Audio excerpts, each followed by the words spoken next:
నమస్తే అండి, నా పేరు బండారి గాయత్రీదేవి.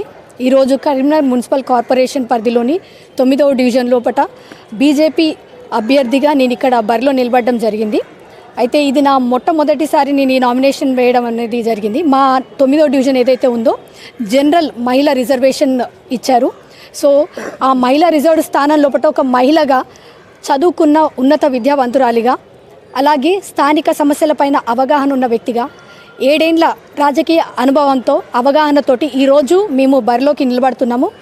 కావున మా డివిజన్ ప్రజలందరికీ కూడా మా అభ్యర్థిత్వాన్ని సమర్థించమని, అలాగే మేము చేసిన గతంలోని వర్క్స్ ఏవైతే ఉన్నాయో వాటిని చూసి కౌన్సిల్ లోపల మాట్లాడే సత్తా ఉన్న మహిళగా, విద్యావంతురాలిగా నాకు వారు మద్దతు ఇస్తారని కోరుకుంటున్నాను.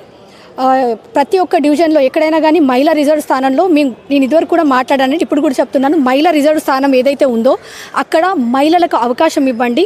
భర్త చాటు భార్యలుగా నిలబడ్డ వారి కాకుండా, సంతకాలకు పరిమితమైన వారిని కాకుండా, విద్యావంతులు వ్యక్తిగతంగా కానివ్వండి, ఇండిపెండెంట్గా నిర్ణయాలు తీసుకొని కౌన్సిల్ లోపల వారి గలాన్ని వినిపించే వ్యక్తులకు మీరు అవకాశం ఇవ్వాలని కోరుకుంటున్నాను. ఎందుకంటే మీరు ఏ అభ్యర్థిని అయితే మున్సిపల్ కార్పొరేషన్కి పంపిస్తున్నారో వారు మీ అందరి రిప్రజెంటేటివ్, మీ ప్రతినిధిగా వారు ఇక్కడ నిలబడబోతున్నారు.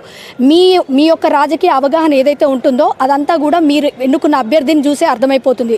మీరు ఎన్నుకున్న రాజకీయ ప్రతినిధి ఎవరైతే ఉన్నారో వారి స్థాయి ఏంటనేది మీ రాజకీయ అవగాహనతోటే తెలిసిపోతుంది.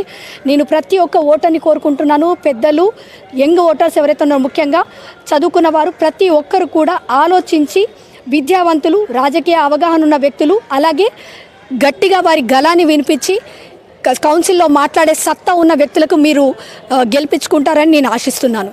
ధన్యవాదాలు.